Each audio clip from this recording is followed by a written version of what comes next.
$15 million, and carried with it an integrity commission that had listened to gossip, packaged gossip, and sent it to the DPP, scandalizing me.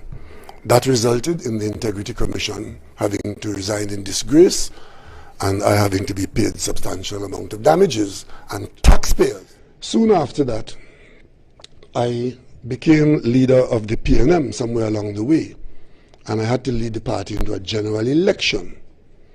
A preparation was made, a Tobagonian was found, and in the build-up to the election of 2015, you had Vanilla Allen Toppin going to the parliament, Wade Mark Speaker approving a picture of a house where I was supposed to have raped some student of mine when I was a teacher. That is on the Hansard. That reprehensible conduct was meant, according to the UNC, to knock me out of the 2015 election. Of course, the scandal was not delivering the way they wanted it to deliver, but the attempt was made, once again, on character assassination. That was 2015.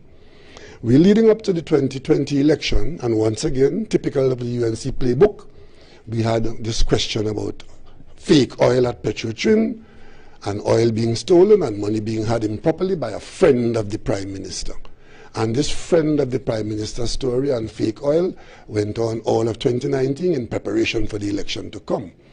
By the time we got to within months of the election, and the friend of the Prime Minister was not delivering the knockout blow that they thought they had, the member for Orapooch East, Rudal Munilal, came into the Parliament and put on the Hansard that he had traveled to Miami and found a bank wherein Mr. Bash of AV Oil had paid $4 million to me. That matter is now in the court, is the subject of High Court proceedings where I have sued Dr. Muinal. And of course, you know, when they have all this information on the political platform, chapter and verse, as soon as you sue them and it's time to present their defense in the court, it's all kinds of calling for time, asking for time, and appealing this and turning that. Can't present the actual easy information that was being waved around the platform. So that is a lawsuit that is in the court where the $4 million that I got from AV Drilling is the subject of evidence to be produced by Dr. Munilal, because I have sued him for slander. And of course, Mr. Bash has sued Mr. Skanda Prasad Bisesa for slander as well. In the meantime, taxpayers on that lie got Petrotrin in trouble, and taxpayers are now finding themselves at the end of the arbitration to pay hundreds of millions of dollars to the Bash business and family. But of course, the intention there was to use the implied criminal conduct of the Prime Minister through his friend to score political points. That was then. Now we have a very important election in Tobago, and I'll come back to the importance of this election a little later on. But suffice it to say, there's a very important election in Tobago. And the week of the election, the playbook is used again where a brazen attempt is made to assassinate the character of the Prime Minister, who happens to be a Tobagonian. And if you can get Tobagonians to buy into this, it should influence how they vote on Monday. So it is not accidental that election week, having laid the groundwork for this attack that I saw on Tuesday morning, what it was all about. But I should have known, because the first thing I saw the UNC doing is saying that Alan Warner, who's a contractor well known here in Tobago, the Warner family in business, well known in Tobago, out of the blue, a matter that has been the subject of parliamentary questions and examination before. Suddenly the UNC didn't know enough. But they knew that Alan Warner built the Prime Minister's residence in Tobago. This was a $20 million project to put this facility here in Tobago. It first attracted UNC attention when it was approved in the budget to be the work program of the budgetary year. They objected to it in the budget. And of course, they wanted to know who was the contractor, how much it was going to cost, and so on and so on. So they knew that a contractor and who the contractor was. They knew. But recently, they came out and said that the contractor on this project was Alan Warner. And when that was shown not to be true, because to the best of my knowledge, all that the Warner business did in this project was to pave the driveway. And from my information from Untitled, this property was built by a contractor called Mr. Parks, I think it's a Tobago contractor. So, but UNC a few weeks ago suddenly discovered that this was done by Alan Warner. What they were doing there was laying the groundwork. Then when that was shown not to be true, they then accused, I had to answer in the parliament about Warner getting contract on the Crown Point Airport, the A&R Robinson Airport. I had to find out then that the size of the contract that they got down there and whatever's going on there was $45,000, and they were not a part of the major contract that is going on there. No subcontracts have been awarded down there. But the UNC came out naming this project and the airport project as big projects that this mega contractor got in Tobago, friend of the Prime Minister, and business partner of the Prime Minister. Because, of course, it's common knowledge that in 2018 October, as part of my hobby and other involvement in farming and agriculture, I have a farm in Tobago, and in the farm, partnered there with Alan Warner, which I started in 2018 when I was, you know, it started in 2008, sorry, it was 2008, when I was a backbencher in the Manning government. So that seems to have bothered them. So here comes Tuesday now, and having laid the groundwork about this Tobago contractor who's a friend of the Prime Minister, exactly like the AV drilling situation, I see Mr. Saddam Hussein, who, incidentally, is the shadow attorney general, because he's a lawyer. He's also a member of parliament, and he knows exactly what he's doing. So I don't want you all to believe that this is any mistake. It is a deliberate strategy meant to mislead and manipulate the public mind. Saddam Hussein comes out, and he's quoted here in Tuesday's Guardian, and I just quote a paragraph.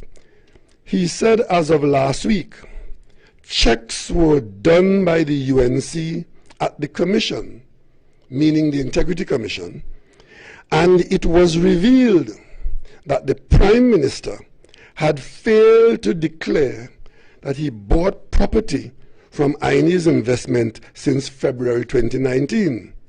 This is a violation of the law. He claimed that the UNC, I'm quoting again, that the UNC checks found that some of the other persons who purchased townhouses had all declared their purchases to the Integrity Commission. But he questioned why Rowley was allegedly hiding the purchase, noting he had broken the law. And then he quoted several sections of the Integrity in Public Life Act, and he stamped it a scandal. That was Tuesday in the Guardian.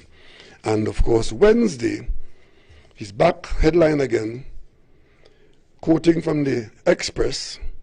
He said, checks at the Integrity Commission showed Rowley did not declare this townhouse to the Integrity Commission. The Prime Minister did not declare his ownership of the property to the Integrity Commission, neither did he declare that he got a $500,000 discount. This is the Shadow Attorney General in the Parliament, lawyer and experienced person. And a point to be noted is that the minute anybody tells you that they found out from the Integrity Commission what your declaration was, it should raise alarms to the public. Because for good reason, the Integrity in Public Life Act requires two forms to be filled out.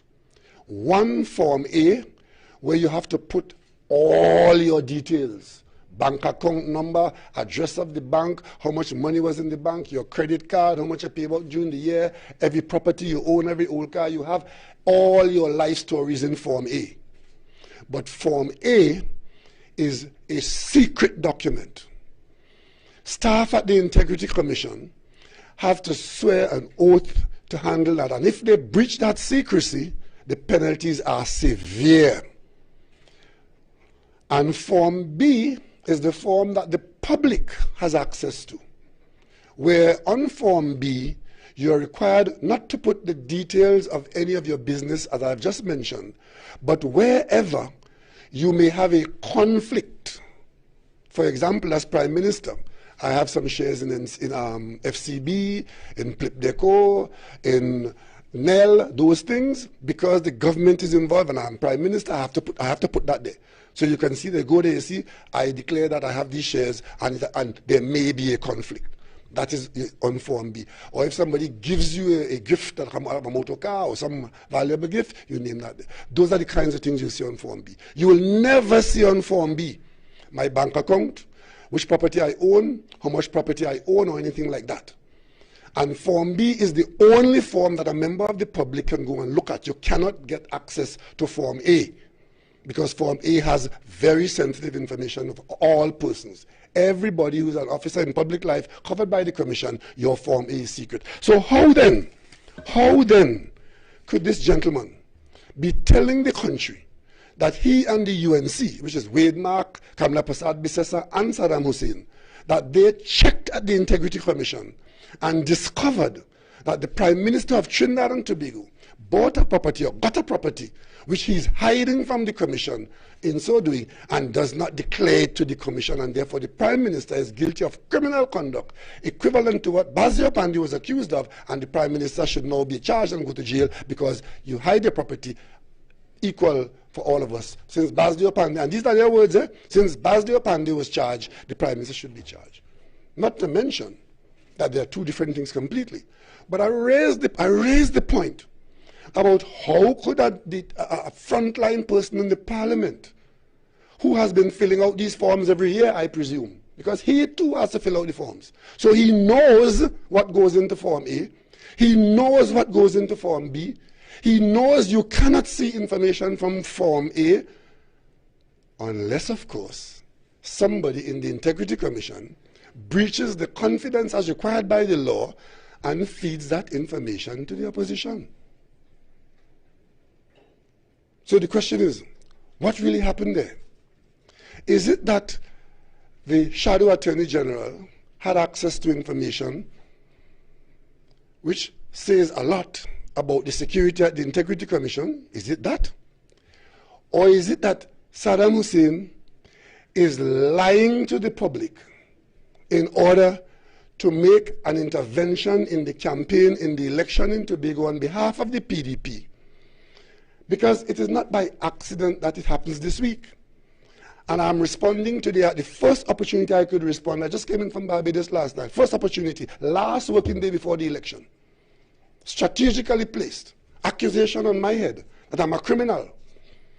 I'm involved in corruption with Alan Warner and this contractor in Tobago.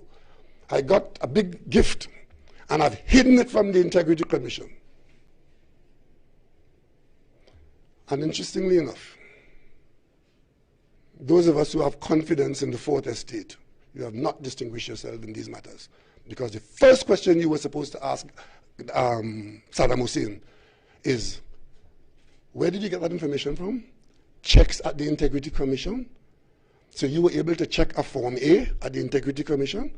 Or somebody was able to give you that information from the Commission? I've seen nobody in the media asking that question. But you run behind them with anything they say. He say, she say. That is the media. And the regular attempt at character assassination is now put before the public as the news of the day. So today's headline in the papers is that I have questions to answer at the Integrity Commission because Saddam Hussein checked the commission, checked my documents, and discovered that I'm hiding a townhouse on Sherburn Road that I got from a contractor who didn't build the Prime Minister's residence, who didn't work at the airport, who paved the driveway here and did $45,000 down at the airport. That's according to the UNC. What is the truth? What is the truth? Now we have an Integrity Commission who has two jobs. One is to hold people accountable if they hide assets. And two, to exonerate people who come under attack from the likes of Saddam Hussein and the UNC. This allegation was made on Monday night on a political platform by the Shadow Attorney General. And I think it attracted the attention of the Integrity Commission. Because I then see in the media that the Integrity Commission intends to discuss this matter today. And what does that put in the minds of the population? It puts in the minds of the population exactly what Saddam Hussein wanted. That the Prime Minister had committed some heinous crime, corruption to boot. So we're all in the same boat. Whether it's a UNC cabinet or the PNM cabinet, whether Kamla Prasad, Bissessa or Keith Rowley, we're all in the same thing. And the Integrity Commission is now interested in my conduct, and they're meeting today to discuss it. Right? To discuss what? This is a copy of my 2019 Form A Integrity in Public Life Act submission. If I turn to page 9, where all the property owned by my wife and myself, and one is shared by my children as well, you will see there are 6 properties listed here. The one at the top is my house in Goodwood Park, dating back to 1985. The one at the bottom, the most recent acquisition, says address and description of property, including land and floor area. Shervan Inez Development. That's the last one you see there, because it's the most recent acquisition. In whose name held? Keith and Sharon Rowley. Date of acquisition, 22nd of February 2019. Original cost, 1.2 million. Estimated value at December 21, 19, 1.2 million.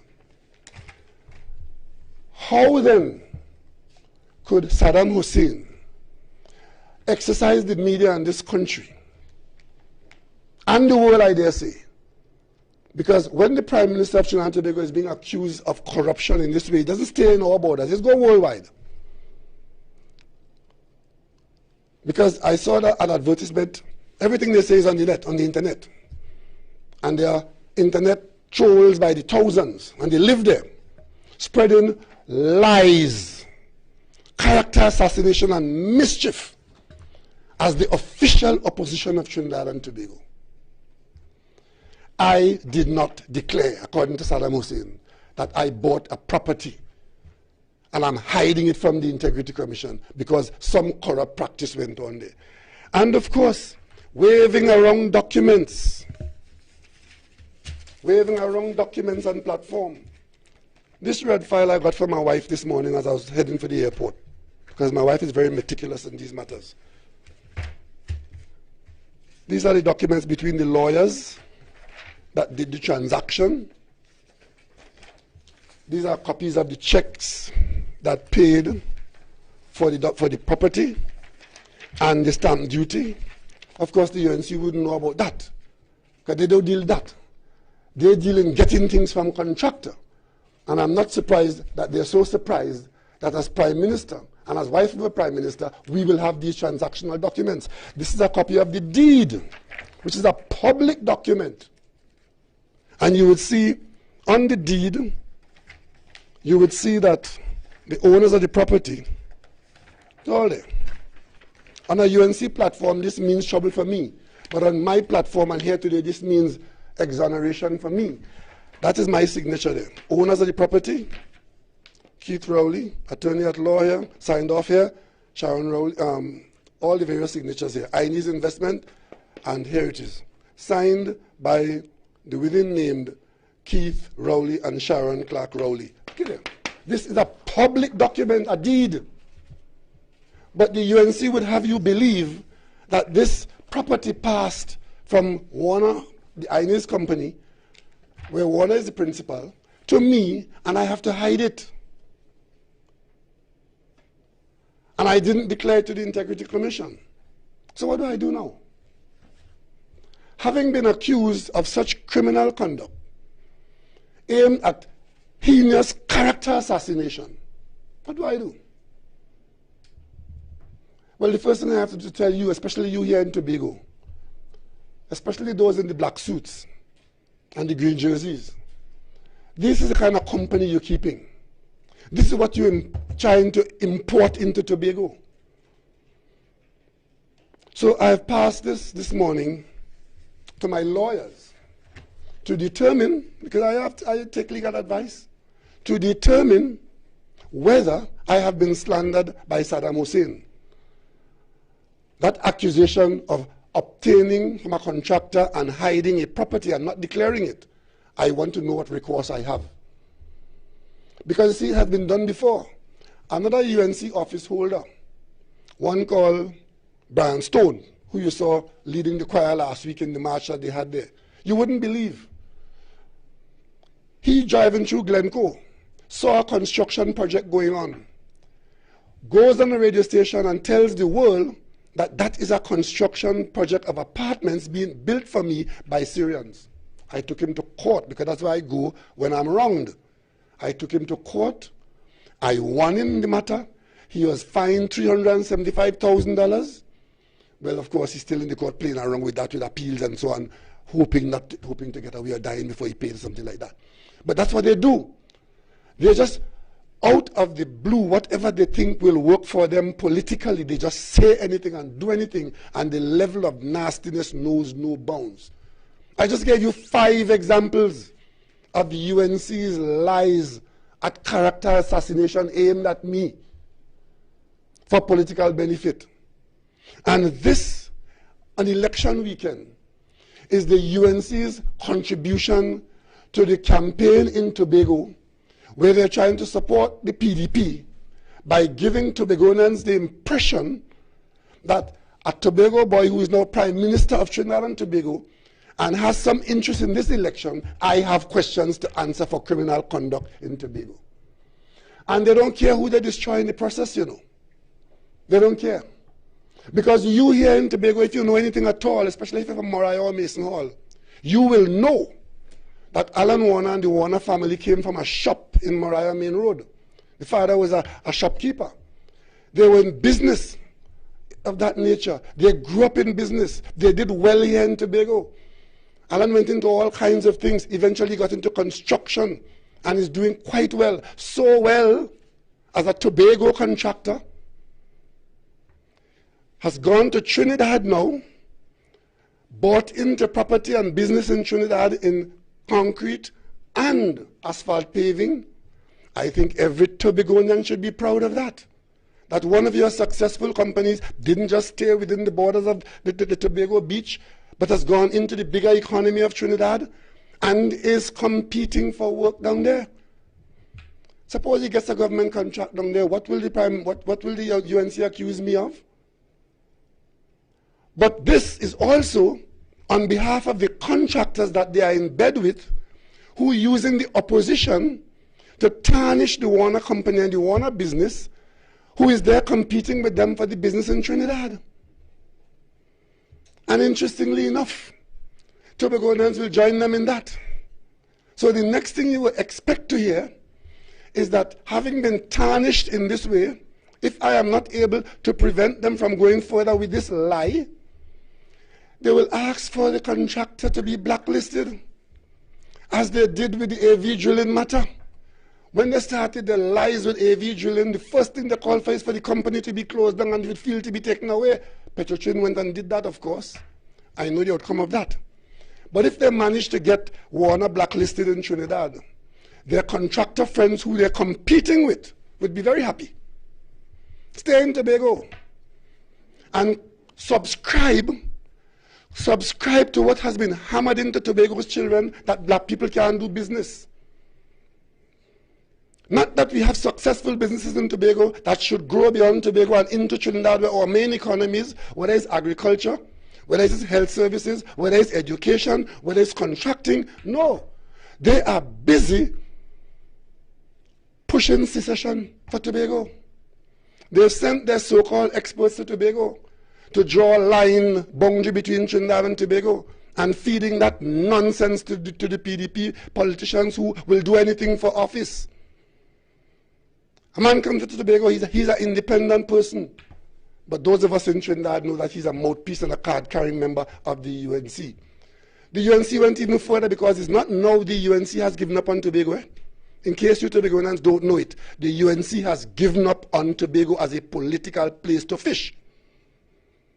And they have been consistently using Tobagoans like TOP, whoever else, and now the PDP to put in Tobago's minds, Tobagonians' minds, that they could do something differently. They came to Parliament with a bill in 2013. In the bill, they were talking about boundary between Trinidad and Tobago. I was the only person from the opposition that spoke. And when I spoke, the bill collapsed immediately because I had to point out to them, in this archipelagic state, if you go and put any boundary between Trinidad and Tobago, it will have dire consequences for both islands off the east coast of these two islands. That's as far as they've gone. Putting into legislation a bill before the Parliament, basically to separate Trinidad from Tobago by an established legal law by hard boundary. And then have politicians in Tobago telling you they're winning election and they want secession. And I could tell you all, go in Hansard and elsewhere, the consistent attack on those of us in the PNM who support Tobago's future is that Tobago is getting too much. Too much. Even before we came with the bill recently to increase the amount that Tobago is getting, the argument is that on a per capita basis, Tobago is getting too much. You only have 60,000 people in Tobago, and look what Tobago is getting. And we are to get a similar amount in Trinidad per head. Of course, that argument has no basis, because the Tobago House of Assembly has responsibilities in Tobago far beyond the responsibilities of any corporation in Trinidad. And of course, the country is Trinidad and Tobago, and both islands will settle themselves on an agreement that is balanced, equitable, and sustainable. Not by any political party counting heads here and heads there. So that is their contribution. And of course, I got a benefit. And I was supposed to declare the benefit. Well, I get a lot of benefits. In this very document, you will see I got a car bought by government permission. And the car cost $300,000. But there's another column in here which asks you, what is the value of the car? The value is about $600,000-$700,000. Am I supposed to go and say, well, I get a gift and extract the difference between the two and say, well, there's a gift there and I have to report that as a gift? Any of you who know anything about real estate would know that real estate purchase is rooted in negotiations. What the buyer is prepared to pay. You're going to buy a house, and the person wants $5 million for the house. You don't go and say, okay, that's the price of the house. You make an offer of what you will pay. And sometimes if the buyer doesn't get, after months or sometimes years, the buyer doesn't get what they want to get or expect to get or what they advertise it for, they may very well come right back to you because your offer is the best offer. That's the market price. In this particular situation, the UNC analysis that I got a $500,000 benefit on this matter is absolute foolishness. I, as a buyer, and they don't understand that word, this is purchase, because you also see in these documents source of funds. There are two forms in here where I sign and my wife sign source of funds coming from our respective savings. The UNC wouldn't know nothing about that because they would have wanted for free. Contractor give them. We're not in that. We purchased this. Among the first, if not the first purchaser on this, from this project when drawings became available and approved. And what would be the what is the ballpark price that these units are going to come in under? And the developer will tell me. Okay, that's something I think I could be interested in. I commit to one at the price of 1.2 million. That's a deal you've made before the property is even finished, before it is even completed. In fact, as a matter of fact, even before the construction has got very far to the foundation. I think they were probably just beyond foundation stage. And of course, if you're buying at that stage on an estimated price, and you happen to be an early purchaser, you get the benefit of that. Because many people have done that, and the project failed. And what happened to your money if you paid only money? Or you wait until it is ready. And of course, that, you may recall, that before this story came up, the first assault on Alan Warner was that he was my business partner, as if that is a crime, and he was my friend, as if that is a crime. That's when they were laying the foundation. I don't have to hide from anybody that Alan Warner is my business partner. As a matter of fact, I will hold out to the UNC and Ms. Prasad Bisasa in particular, that what she would have observed is that I have friends who are decent, law-abiding citizens. And none of them built my house. None. I built my own houses. But there was a house being built in the Philippines where that contractor ran away from the country the day after the election in 2015. Another house right above us here built with pumpkin and cucumber by the said contractor. So what they're trying to do is to rope the P&M into what they have lived and who and what they are. I have no difficulty identifying my friends. So when they scandalized me with land date, and I went to the Commission of Inquiry, I was asked, is Emil Elias your friend? And the answer is yes. And when they sought to scandalize me as being the friend of Nizambash in Pinal, the answer is yes. And when they come to the parliament asking me if Alan Warner is my friend, the answer is yes. I have friends who are not running from the police. I have friends who I don't depend on. Why is it that it is necessary in this country that if I and my wife buy a townhouse in Tobago, my wife is a lawyer just about to retire, umpteen decades of service working 7 days a week, and somebody discover that she purchased a property, and that is a scandal according to the UNC. And to get a property, she getting it, or both of us getting it together, has to involve somebody giving it to us in some corrupt practice.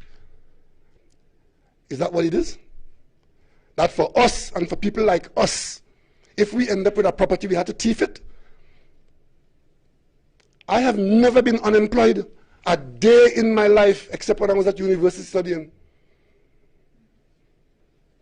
I've never been to a whorehouse. I've never drank alcohol and drunk. I'm minding one family. I've never bought cigarettes. Maybe they should go and add up all of those money that they spend there and see if they can buy a jet plane. But that being so, the only way they could scandalize me is to come with this foolishness. And I would have expected, honestly, that since this was coming from the official opposition through the mainstream media, that the Integrity Commission, instead of talking about discussing this thing today, they could have easily told the country on Tuesday or Wednesday or Thursday that it is not so. Because the Integrity Commission has to be able to exonerate you if they can. You have the form in your department. The opposition is saying that the member has not declared it.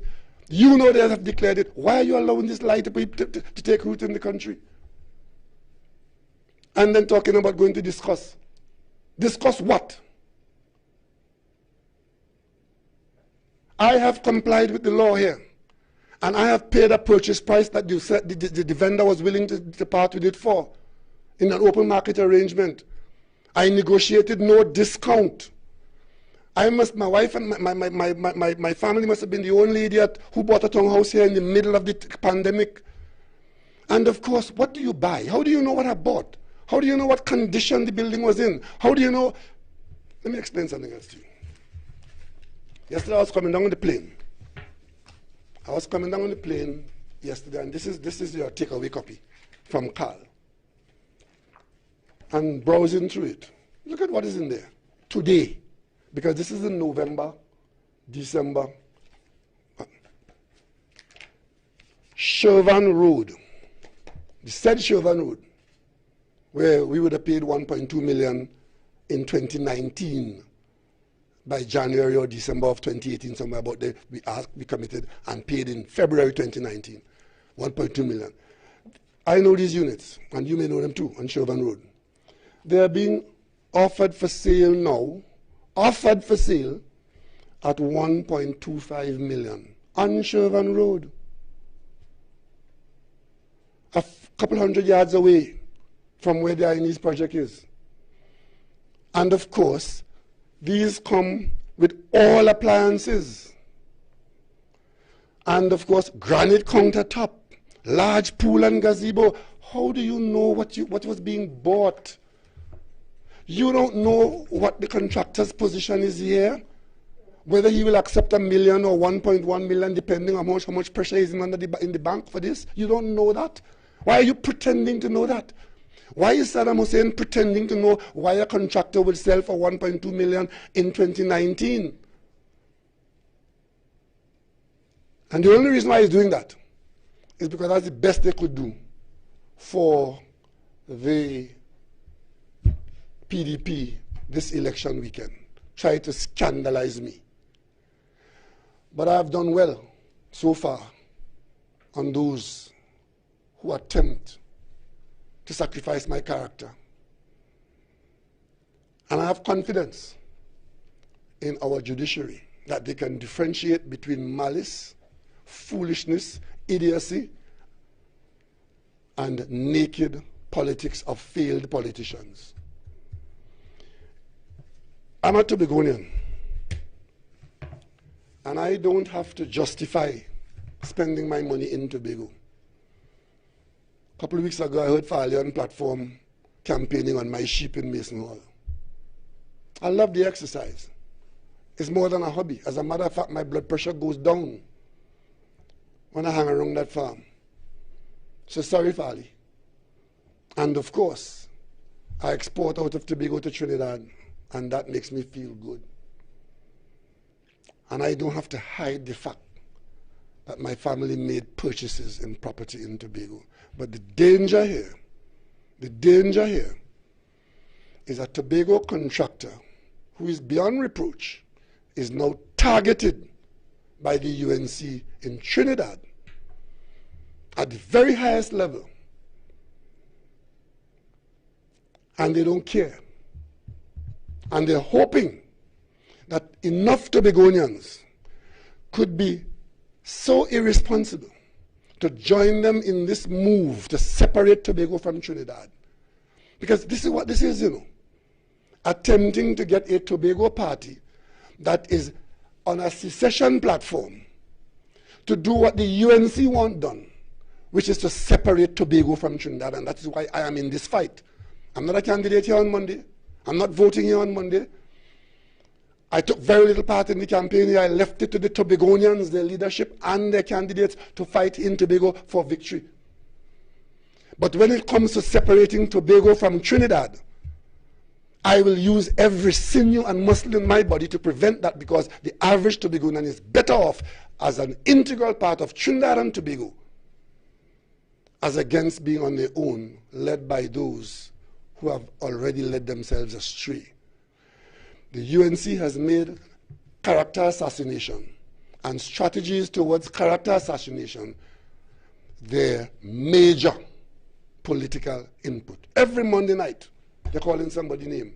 In this very project here, they're telling you that the Warner interest built 46 apartments on that complex and apparently gave them away because the governor of the central bank is the owner of one. You know where they went from there? Not that Tobagoans are unhappy that the governor of the central bank holidays in Tobago and owns property in Tobago. No.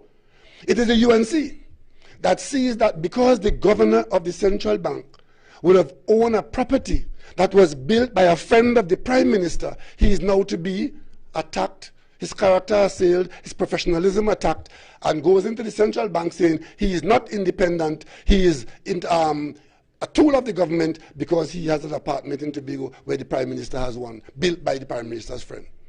And therefore the country's monetary policy is not independent. That is the kind of hogwash that the UNC gets involved in this country. And they don't care who they destroy in the process. Private individuals purchase here, the UNC have the name, calling the name Pandong, and asking the speaker to explain why her husband must explain how he got. We don't get things, UNC, we buy these things. How the speaker husband got a townhouse in Chauvin from the Prime Minister friend. So I have a friend in Tobago building townhouses and giving it away like Smarties, like Sweetie. And nobody will challenge them, you know. The media does not challenge the UNC on this foolishness. You allow them to get away with it. First you repeat it, then you amplify it, you become their echo chamber, and you won't see what they're doing.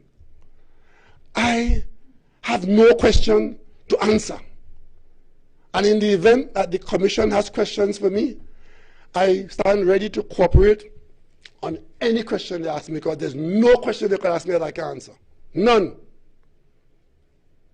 And as for the UNC having files on me, you could dig as much as you like. You'll find that I'm quite deep and I'm worth quite a lot. And the most I'm worth is my good name, my character, my integrity, my history, and my Tobago-ness. That's what I'm worth. So keep digging. If you have any questions, I take them now.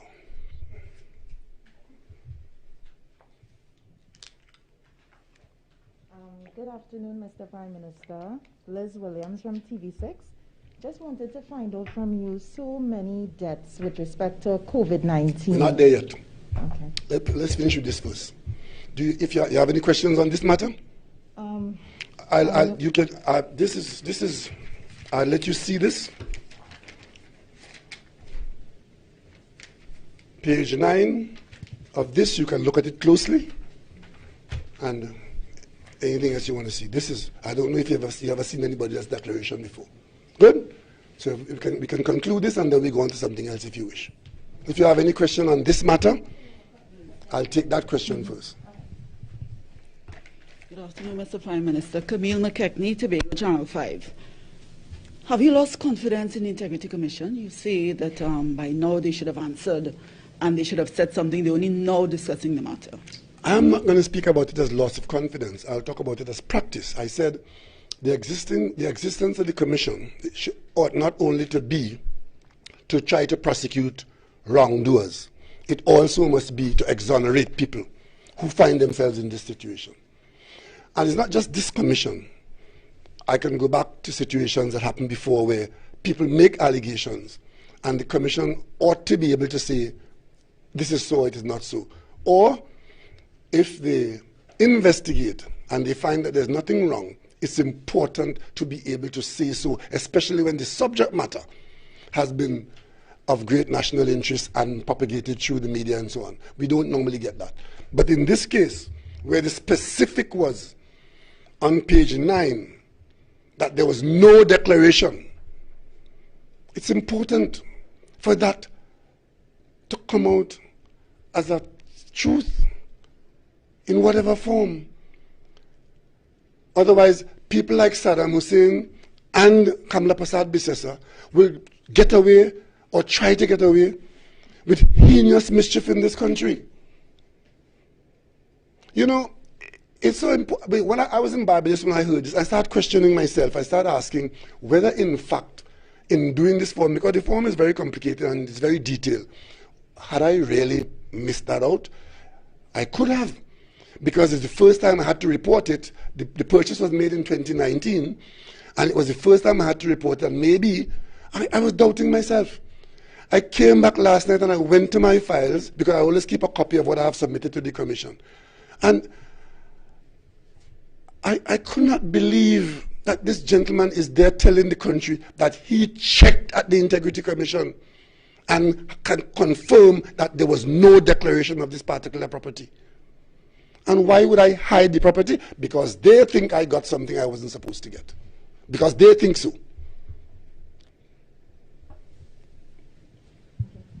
Mr. Prime Minister, Liz again. With respect to this said matter, the Express is saying that questions would have been asked to you about the allegations, but we did not get an answer. I didn't get an answer.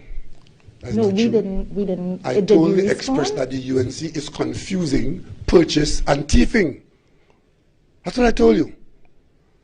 And I told that I'll only be interested in what they have to say when I'm slandered. And that's why I'm interested now. But of course, I don't have to tell the Express how to do their work. If a citizen gets up and says, any citizen, that they check with the Integrity Commission and find that somebody didn't declare a property, I expect that there's somebody in the Express who knows something about the Integrity in Public Life Act and could ask for the public benefit, how did you do that? How did you check at the Integrity Commission to read my Form A? Because that is part of the educational process, you know. If that question was asked, the public could have been educated to know, well, no, you can't go and check somebody's Form A, because Form A is secret. Only the Integrity Commission. Once you submit this form, only the Integrity Commission can deal with it. And if something has to be said about it, it can only be said about the Integrity Commission, because the minute I sign this form, it becomes a highly confidential document between me and the Integrity Commission. There's no third partying in here. That's the point I'm making. So the Express can't say I didn't answer. They might not have liked the answer. They might not have figured what I was saying, but I did respond. And the only reason I'm here now is because by the time I got here today, is headline and confirmation, and this is going to go on till God knows how long. And all I'm doing is letting Tobagonians in particular know that this attempt to slander me and to besmirch my character is one huge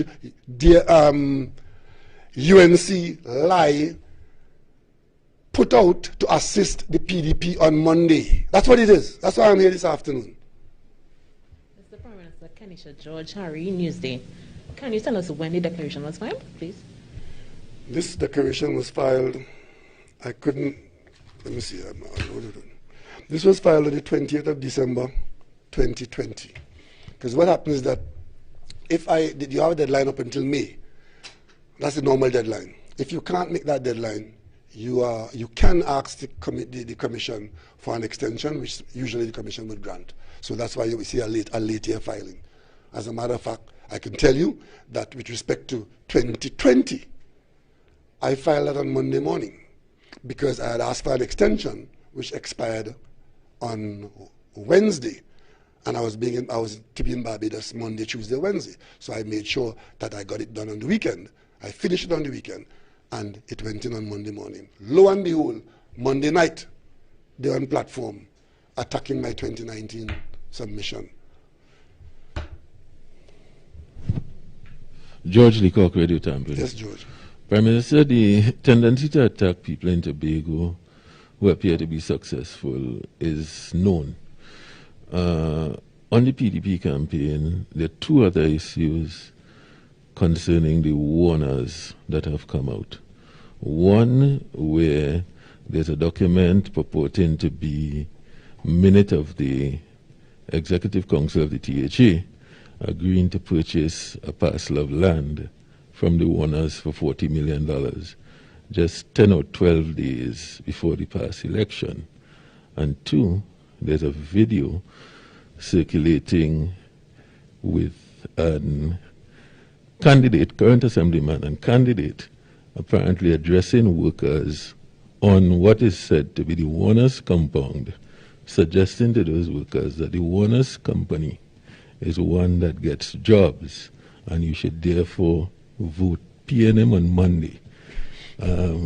Because I suppose if the PNM doesn't win, the Warners don't get jobs again. So I wanted you to comment on those two things. I would not purport to want to comment on and discuss what jobs Warners get or don't get. What I know is that the Warners are competing for business in Tobago.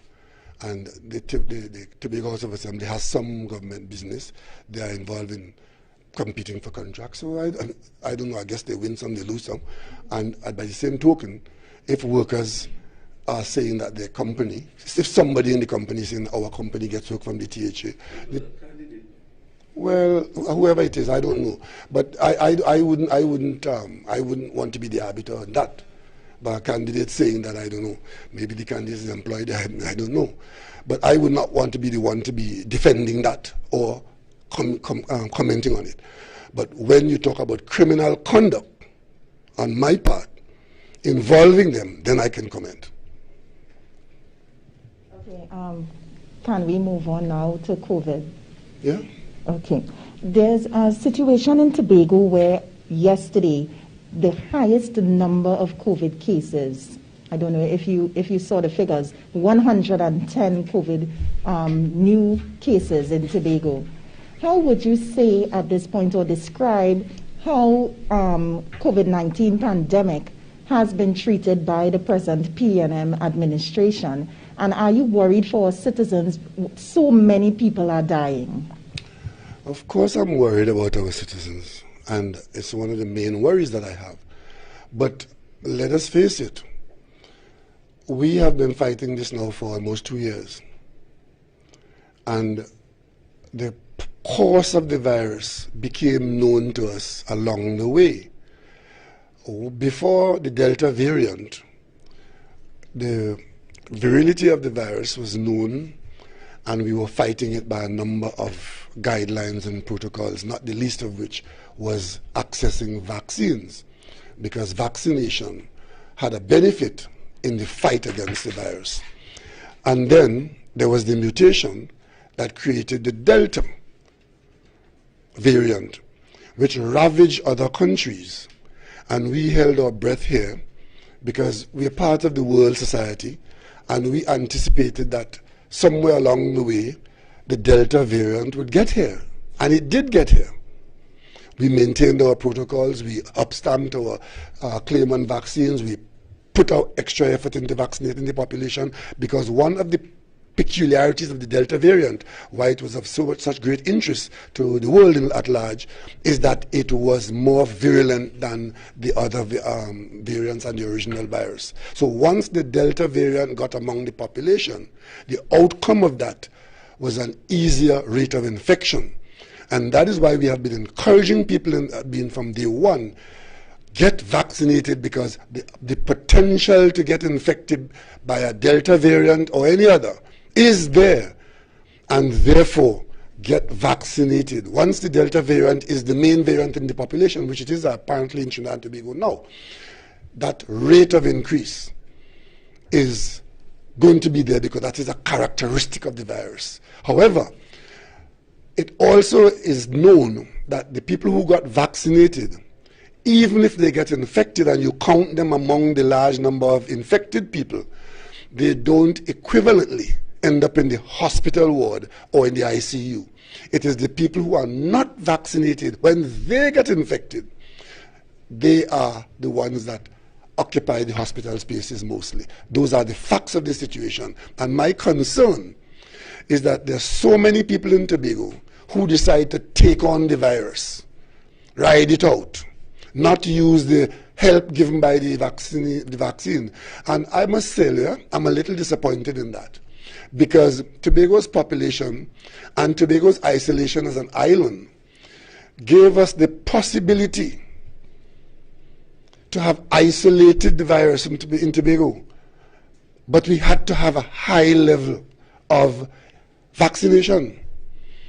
And it was relatively easy. If there was the personal responsibility and personal cooperation, it would have been relatively easy to vaccinate everybody in Tobago. But it just so happens that a significant number of people in Tobago decide that they don't want the vaccine and will not be vaccinated. And that stymie this hope and expectation that we could have had in Tobago a population that was, able to demonstrate herd immunity, 90-odd%, vaccination, because there are some people who, for medical reasons determined by the doctors, would not be able to be vaccinated. And therefore, let's put those in the 5% bracket. We could have vaccinated every other person in Tobago if it was so required. We got the vaccines, we ran the programs, we had the staff, and people just decided they want to run the gauntlet with the virus. Because we ran this fight with the virus by, people having their choice of cooperating. Largely, we did make some interventions and had some regulations and some restrictions, but with respect to vaccination, right, it still is a situation where the choice is still there. And unfortunately, I think too many people in Tobago chose to guarantee their place in heaven and not take the risk of the mark of the beast being put on them, because that's what they call the vaccine. They determine the vaccine has some mark that will appear in heaven, and they will then be denied the pearly gates. Now, those are the things that we came up against. But initially, I thought it would have been easy. And I tell you something else too. I made sure as Prime Minister, running this response from the campaign, the management team, to make sure that at all times there was enough vaccine in Tobago for everybody who wanted to be vaccinated, at all times, even when vaccines were very scarce. So, unfortunately, the characteristic of the virus, the Delta virus, is one of high infection. But fortunately, we have about 20,000 people vaccinated, and that gives us some relief, but not as much as we could have had. Okay. In light of the current figures and the trend, and so many people in terms of deaths daily running into double digits, is the government at this time looking at mandatory vaccinations? And on Sunday, I don't know if you saw it, there was protests by persons in Tobago calling for the beaches to reopen. I know that you said you're looking at it, and beaches can or may be opened before Christmas. Well, what exactly do you understand by mandatory vaccination? The protests that they had in Trinidad about mandatory vaccine, they're protesting something that doesn't exist. We are not operating a mandatory vaccination program in Trinidad and Tobago. There are people who would not like to see the government encourage vaccination to protect the wider national community, because that will run counter to the points of views of who might be a minority. That's what that protest is about. And it was largely political. With respect to the beaches, it is not the beach itself that we're worried about, It's not being in the water or being sunned on the beach that we're worried about. It is the congregation and the partying around beaches that we are afraid of. And you here in Tobago know that. Because as people come to the beaches, part of the experience is some element of gathering in and around the beaches. I've heard it said that, well, we could have people go in a certain number, but for the logistics of managing that is not feasible. And of course, we now know that we cannot rely on the population to treat the virus with the respect that it deserves, that it is dangerous, and that one life lost is one too many. One person infected and not making it is something that was avoidable. However, on balance, I have been saying that at the first opportunity, we will want to return to the beaches, and I made some suggestions, and maybe in the not too distant future, we could add that risk to the risk package. Because again, just as we were about to think that we could increase our risk package, we started hearing about Omicron. And of course, the warning that came with that was dire. We had a warning on Delta, and people are saying now that this one could be worse. Fortunately, so far, we're hearing that, well, keep our fingers crossed, it might not be, but it has the potential So it has been a changing situation along the way. And we will go back to the beaches at the first opportunity, if not for a whole day, part day. In terms of the U.S. advisory against Trinidad and Tobago, what's your view on the matter? My view on the matter is when you're big, you're large. we don't have a single Omicron virus in our country so far. And we have not declared anybody persona non grata. And people who are propagating it, putting sanctions against us, that's what happens to you when you're a small country. But I must say that these things have a lag time to it. And we're hoping that that doesn't stay in place too long, because we work very closely with the United States. But it's not one level that decisions are made. We had the same thing with Britain, you know.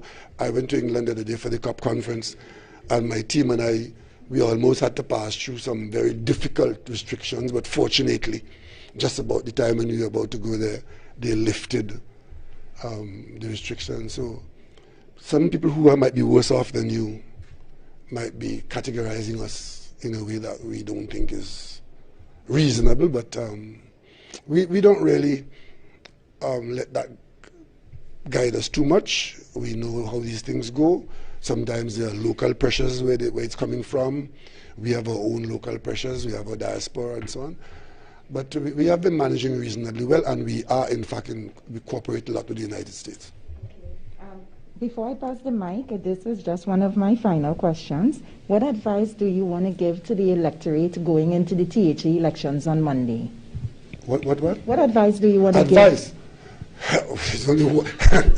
There's only one advice I can give people in Tobago: you vote PRM. But seriously, I would like to tell Tobagoans that this election is very serious.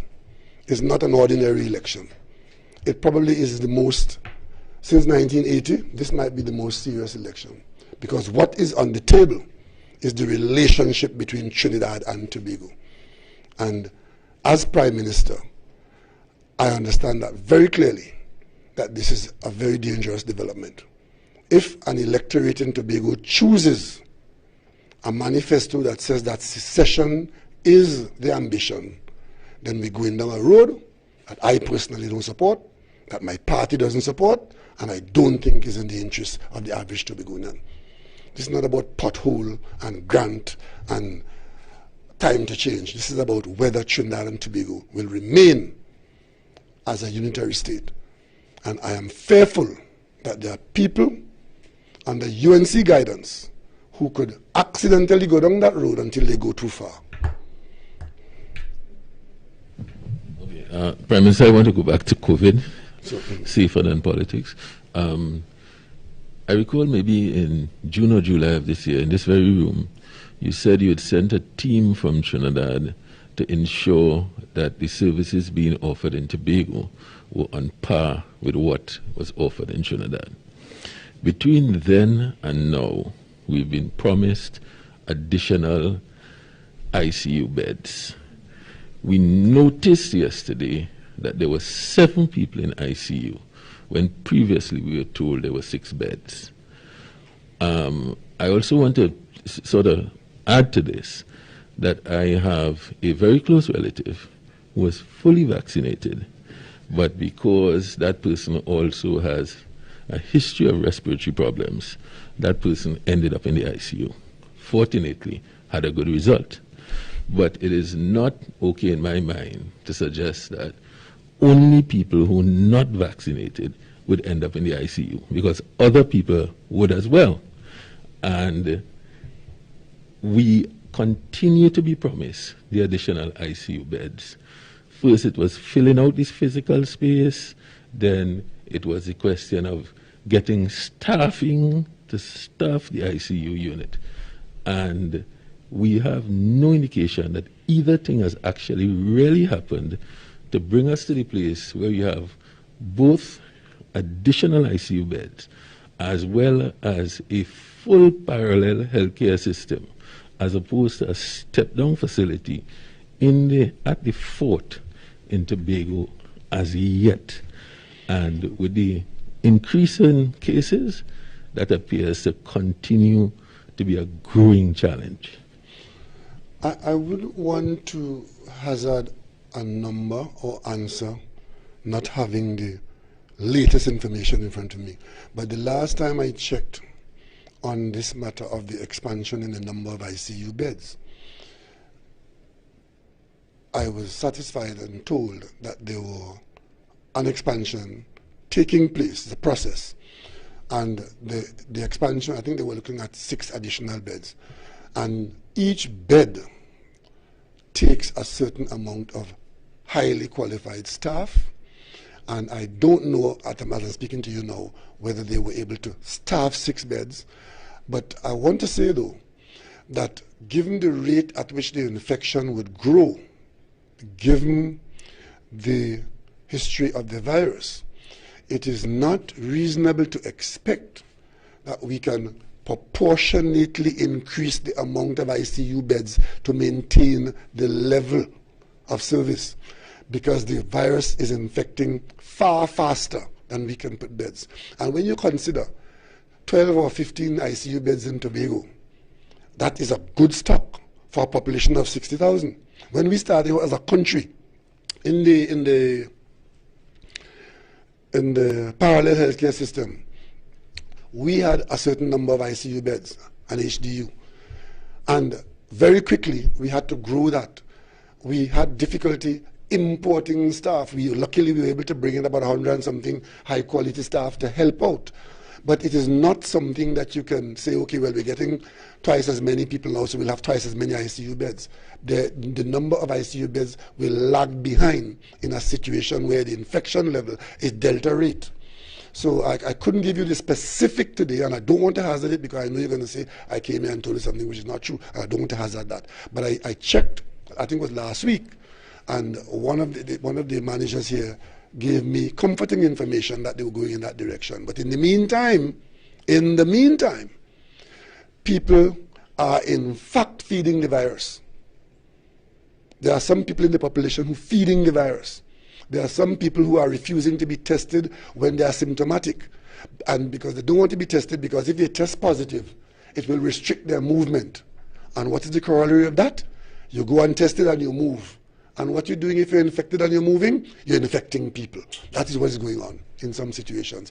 So that brings us to the point of how much personal responsibility do we exhibit, and how much enforcement of the regulations we can have in a logistically understandable arrangement.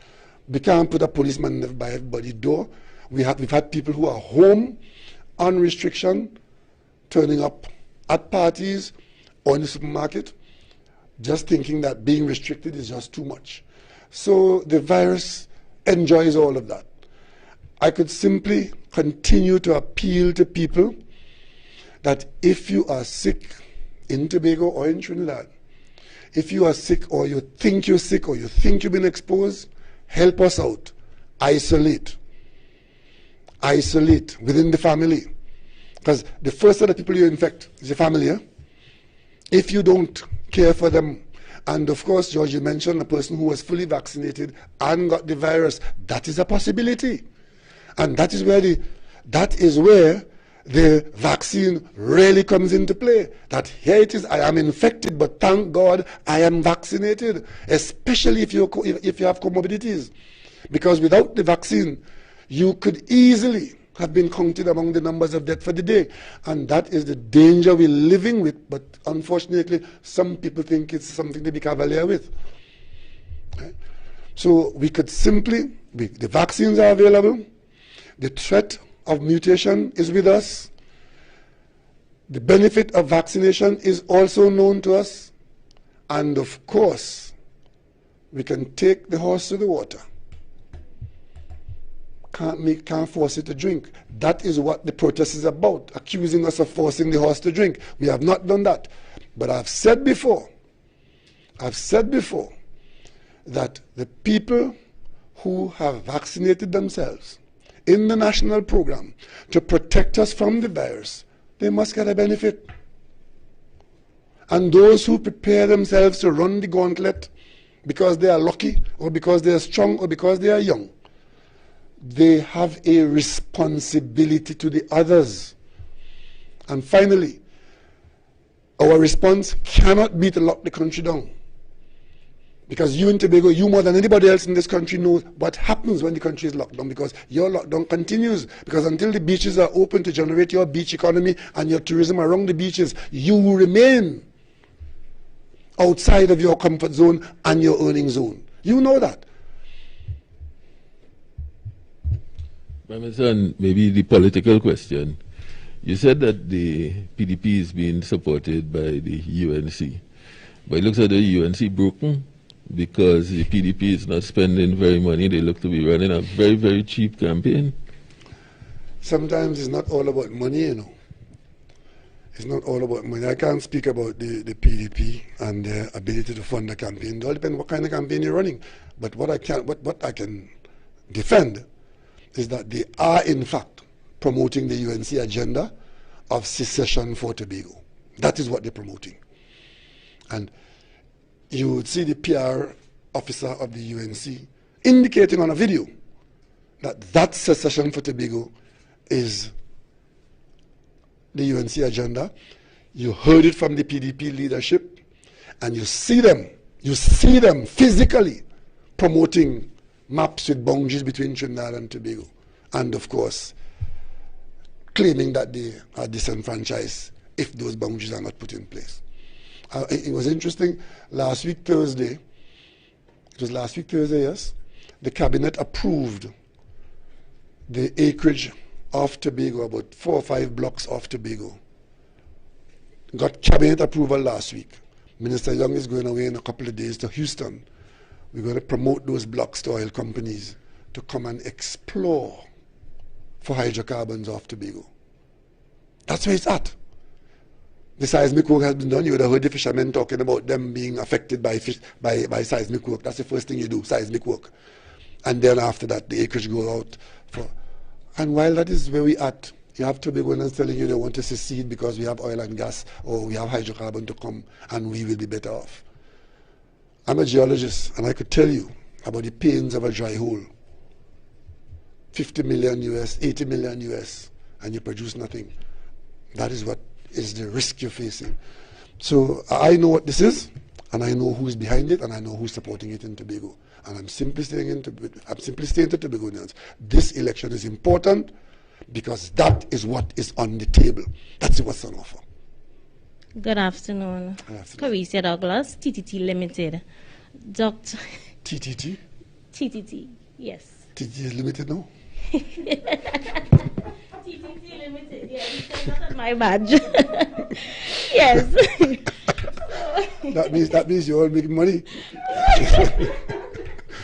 Very good, very good. I must say, let me just say this, I'm very pleased at the set of young people that TTT has promoted on air.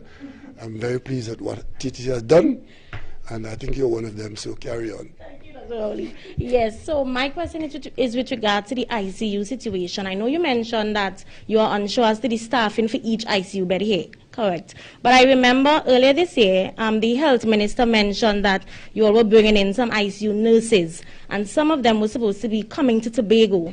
What is the update with that? I don't have an answer for you on that specifically, but I do know that we did, in fact, bring in about 100 and something specialists, what you call them? ICU nurses. They are specialist nurses. And a few doctors as well, I think, and support staff. And they were spread throughout the system. And as I said earlier on, whatever comes into the country, Tobago has benefited either, for example, if they did not send one of those Cubans to Tobago, it may be that they sent a Trinidadian to Tobago who is replaced in Trinidad by a Cuban. You know, that's how it might go. But Tobago is not left out. Other question, and my last question, is with regards to the nomination day situation here in Tobago. I know you may not have been here, but you may have seen it on the media in terms of the numbers, the supporters, the behavior. One politician, particularly Dr. Denise Oyafat Angus, mentioned that she was quite displeased with the attitude and the behavior of the supporters in light of the COVID situation. She's also stating that she believes strongly that the numbers that we are seeing now is related to the situation on nomination day. What are your views on that? And two, going into election day on Monday, we know persons may get excited after 6. What advice you wish to give to persons in light of the COVID situation still? Well, first part, I have not been listening to Dr. Angus, so I don't know what she was saying. But if that's what she said, that is not the kind of analysis I expect from a trained person. Because if it is the election that is causing the Tobago increase, what is causing the increase in County Victoria, County Caroni, and St. George East, where the increase is in fact greater than, the absolute numbers are greater than here? The numbers that you hear every day, the bulk of those people come from other areas. What you just said, there's a repeat of this story about the Easter vacation caused spike in Tobago because people were called to Tobago by the Prime Minister. People were called to my arrow too. I didn't see anybody saying that they had a problem. Right now, I have not seen any support for that argument. But having said that, I want to say to all persons, congregating is a dangerous activity, whether it is for protest march or for nomination day. In this pandemic, congregating is a dangerous activity. Try and avoid it. And legally, you are not supposed to be in a group of more than 10. Right? That's what it is. Two final questions. Yes. Camille McKechnie, Tobago Channel 5. I just wanted to ask if people on quarantine can vote, 1, and 2. If people on quarantine can vote? Yeah, if they can vote, if there are any provisions for them to vote. If you are infected and you are on quarantine, quarantine means quarantine.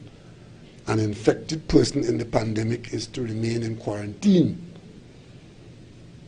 If you are an infected person, I don't know how many infected persons they have in Tobago, but if you are COVID positive on election day, if you are COVID positive, you can't get up and say, well, I'm COVID positive, but I'm going to vote, because you will then be breaching the quarantine procedures. Okay, final question. With over $40 billion and the PNM in control for 21 continuous years in Tobago, what do you feel accounts for Tobago's continued heavy reliance on the national coffers? As you say, Tobago's annual income is $200 million, and Tobago spends approximately $2.4 billion annually. Okay, but what is that? What that question is about? Tobago's economic contribution, whether it is taxes or rates or whatever it is not really the Tobago's worth or net involvement. Tobago has a small economy. We've been trying to grow this economy, but the dependency that is held out to Tobago is no more dependent on the treasury than anywhere else in Trinidad and Tobago. There's nothing that is available in the government of Trinidad and Tobago that you get here in Tobago that some equivalent is not had in Trinidad, identical or equivalent. So you have executive authority to manage your portion of the budget, right? And that stands out. But there are people in Trinidad who get, I mentioned the other day, the cost of the ferry service. But what is the cost of the highway service from Port of Spain to Point 14? We're building a highway to Point 14 now, it costs $7 billion. I don't hear that, I don't see that being spoken about by those who will use it, including those of us in Tobago when we go to Point 14. So be careful with that argument. That is the kind of argument that is being fed to Tobagonians, and if they don't understand it, they will make a mistake. Right? We are part of an integral whole. And if it is that there are shortcomings, then we address the shortcomings. But you don't throw the baby out with the bathwater. Thank you all very much for coming. We have one final question. Mr. Prime Minister, just tell us your views on the COVAX calling on St. Vincent to pay for the vaccines donated by Trinidad and Tobago. I wasn't aware of that, but I'm not surprised, because that was the thought. That is bureaucracy gone mad. And I'm taking your word for it that is happening, because I have not heard that from any authority. But it was raised at the time when it was offered. The option of the government of St. Vincent was to have allowed those vaccines to expire and be dumped. We were in a position to make use of them. And it was against that background that the government of St. Vincent took the decision that they prefer to have them utilized in Trinidad and Tobago than to have them expire and be dumped. The bureaucrats at PAHO are saying it was our supply to you, and if you let anybody else use it, you're going to have to pay for it. Of course, they are blind to the fact that the vaccines in a pandemic was made to be utilized by people who wanted to use them. So I'm not surprised bureaucrats do things like that. Thank you all very much, and good afternoon.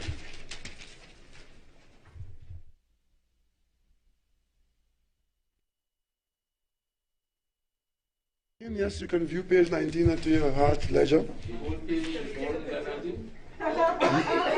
You will see all the land on page 9.